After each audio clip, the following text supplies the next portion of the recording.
retirement and get out of it, and staved off retirement for 2 years because he knew that if he stayed there, he could find fish, that he would do it. He would break the case. And that's something else, the remarkable ability of these killers to awaken the better parts of the people that catch them and influence them to think outside the box and think more like a killer.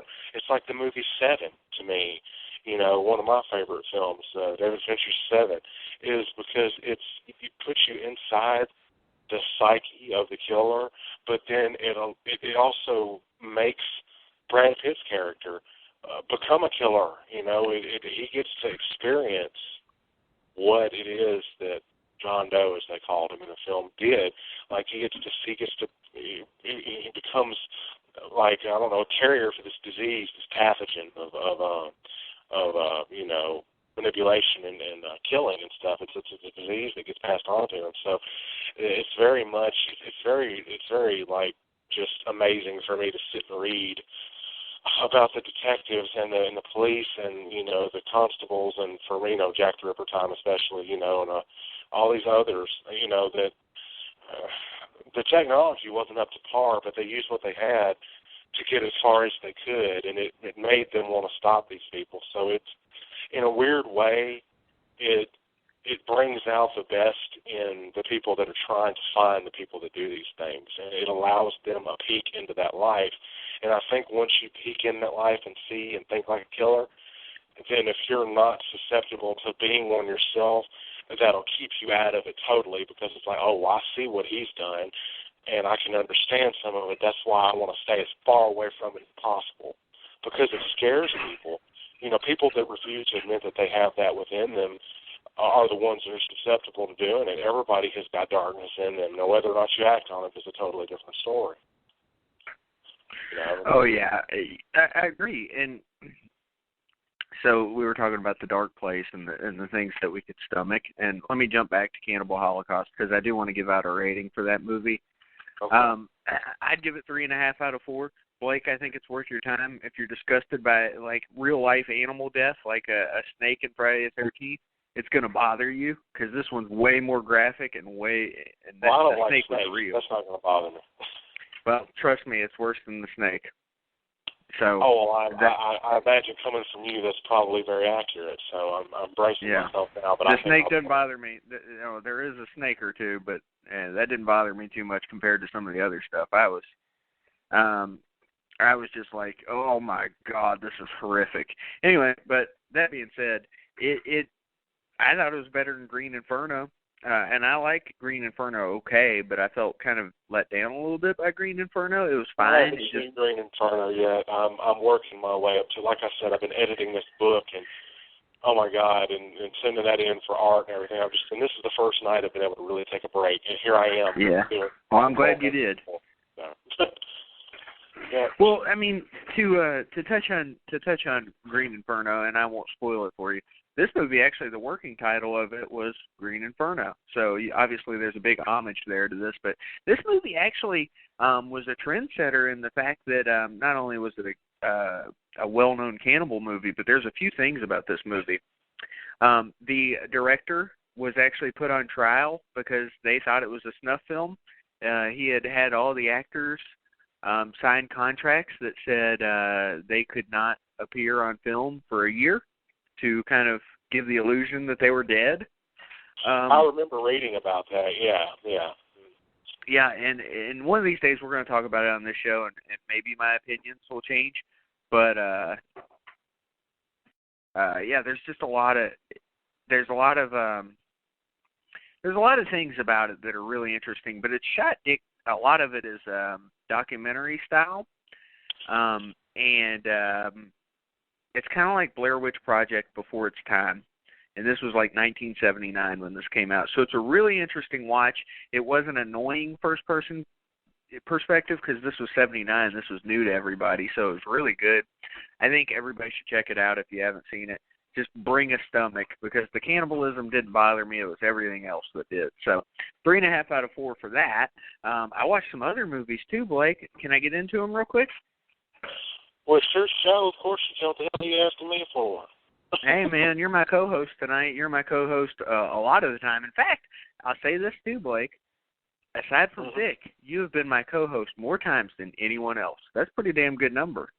Well, fantastic. That means I've managed not to annoy the shit out of you completely. Good. Hey, you were invited this week, remember? So, yeah, all right. Yeah, I remember. All right, so Grizzly is a movie that's also on Shudder, and it's one, and I told Connie this last week, it's one that's been on my Amazon shopping list or my wish list for a really long time, and that's legit. Like, I had heard about the movie, and I like big animal movies, and I'm not talking about the shit on Sci-Fi Channel. I'm talking about, those old... Yeah, I'm not talking about that. Like, I'm talking about the 70s, big monster movies like Post-Jaws, where everybody was trying to capitalize on that. So I watched Grizzly, okay? And I had been waiting years to watch this movie. And I found out after the fact that the director of this movie actually directed 3 on a Meat Hook, which is a movie that takes place in Louisville, Kentucky. The director's from Louisville, Kentucky. It was low budget as hell. It's like $30,000, something ridiculously low. And we actually did a YouTube show on 3 on a Meat Hook. That aside, he also did Grizzly. And Grizzly was about a 15-foot grizzly bear that was killing people in this I don't know, like a national park. They don't say where it is, but it wasn't bad, Blake. It was a complete Jaws ripoff. I've never seen a bigger Jaws ripoff in all my life. I don't care what movie we're talking about. It was a huge Jaws ripoff. But if you're going to rip off a movie, what a hell of a movie to rip off, right? Absolutely. There's actually an interesting postscript to that. I've seen Grizzly. It came out in '76. It was a year after Jaws. One of the producers, Edward L. Monroe, went missing. Nobody's ever found him. They think he's dead someplace. He ran off with about $1 million some odd from his film production company and disappeared in 1984. Nobody has ever seen him since. So. Yeah, they just took off, and they did the sequel, and Charlie Sheen was in it, and it never got released. What kind of weird shit, was associated with this movie? Of course, the director, who I'll get into again in just a second, he ended up perishing in a helicopter crash. He was like 30 at the time. It's a sad thing. Yeah, I mean, there was a lot of weird stuff like that. But, I mean, Grizzly itself, the movie, that was one of the first movies that this missing producer financed. It was produced on a $750,000 budget, which was pretty sizable, at the time, for something lower budget like that wasn't Spielbergian or anything like that,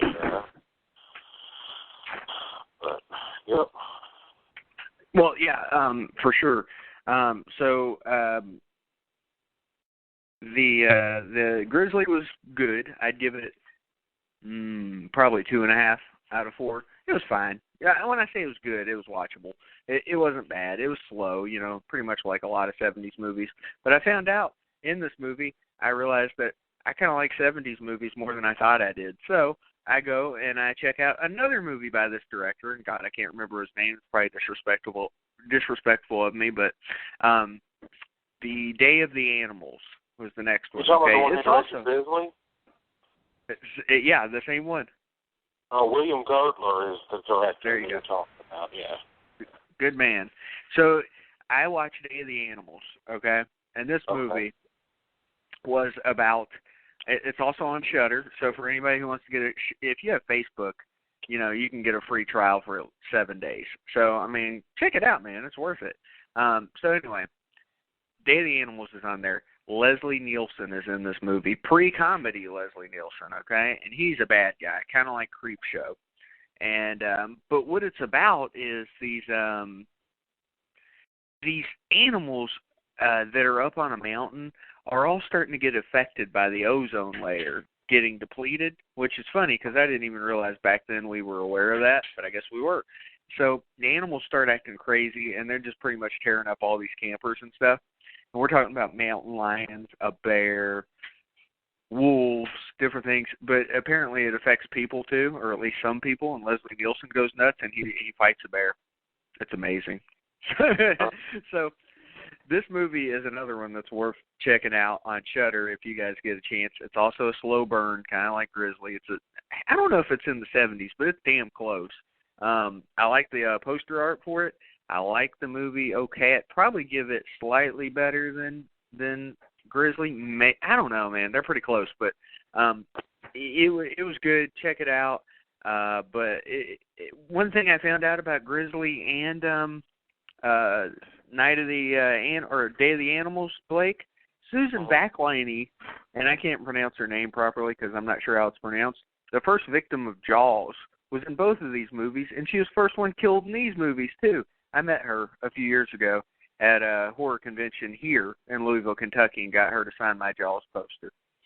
So that's fantastic. I actually, when I saw Grizzly, one of the things that turned me on about it was the movie poster, which was designed by and done by Neil Adams, who was responsible for the big resurgence of Batman in the 1970s, that darker return, you know, and how everybody was less comedic and more dark and serious. And he's responsible for the best part of Batman in the 70s and 80s. Basically, without him and Denny O'Neil, Michael Keaton's Batman would never have happened. So to have Neil Adams on your film doing your posters is quite an astonishing feat, because he was at his peak at this time.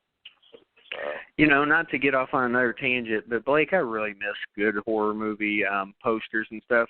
Like I said once upon a time when we were on a show together, I feel like Scream was the one that ruined that for everybody, you know? And I love Scream, but that's kind of when it became, we throw all the young stars on the poster as opposed to some cool box art, you know? Right. I think, and I'm going to sound, this is going to sound awful, but I think two of my favorite movie posters were obviously The Exorcist. I love The Exorcist because you don't know it's going to be horror by looking at the poster. And then, of course, Night on Elm Street, the original Night on Elm Street poster. Matthew Joseph Peak. It was just fantastic. I mean, there was nothing like it. I mean, there was nothing like it at the time, and it was nothing like the Exorcist poster at that time. Jaws was okay. I mean, but that's been parodied so much. Piranha even parodied it, you know, so it's like, I don't know. Jaws is one of my favorite movies of all time, so I have a lot of love for it. But yeah, I watched that. Okay, so and then one more thing on Shudder, and I'm only halfway through it. But Blake, it's pretty twisted that I saw this movie as a child. But have you ever heard of? I'm sure you have, because you're a horror guy. Dario Argento's Opera. Yes, I'm familiar with Opera. I'm familiar with Suspiria. Yeah, he's known for those films. Yeah. Have you seen Opera? I have not seen Opera all the way through. I've seen bits and pieces of it. I haven't watched the whole complete thing. Well, I'm halfway through rewatching it. I haven't watched the whole thing yet. It's hard for me to get 2 hours to sit down and watch a whole movie. I have to kind of watch movies in bits and pieces. But anyway, the thing that I always thought was really cool about Opera, and I remember this all the way back to when I was a little kid. I probably watched it when I was like 8 years old. It was really crazy because this killer was tying this girl to different places, and he would take tape and he would put needles, like sewing needles, on the tape, and he would tape it to her eyelids. So if she tried to close her eyes, you know, it would just puncture her eyelids. So she's sitting there, and anytime she'd blink, you'd see blood start to appear, you know, little drops of blood, just because that's all it takes. And so she had to watch these murders take place. This guy was usually killing somebody she knew. Now, again, I'm halfway through it. I remember the movie from being a kid and watching it. And Dario Argento directed it, and I guess another cheap kind of connection here. I actually got to visit his shop on my honeymoon a few years ago in Rome, Italy, and I tell you what, that's an experience you won't ever want to forget, you know? Yeah, I agree with you. Those kind of things are, you know, she and I are working on that. We've already been to Waverly Hills. You know, we're doing the travel and check out the haunted places thing, and as we get older and retire, which, you know, like I said, I'm hoping I can just put away a little substantial nest egg from this book and then go up there and check out some other stuff. Because there's some other stuff in Louisville even that's very haunted, and there's some very strange stuff up there too. So. Yeah, I've been to Waverly a few times, and I have one really good Waverly story, which I'm sure I've told on this show before. But Waverly, interesting place to visit, that's for sure. And then I'll tell you what, I'm trying to think if there's anything else I've watched. I know Deep Red's going to be the next thing I watch after Opera. So that's where I'm at right now in my horror movie viewing. I'm pretty proud that I've watched that many since last week. I'm really happy I got to watch Grizzly. I'm really happy I got to watch Day of the Animals, and I'm really, really happy I got to watch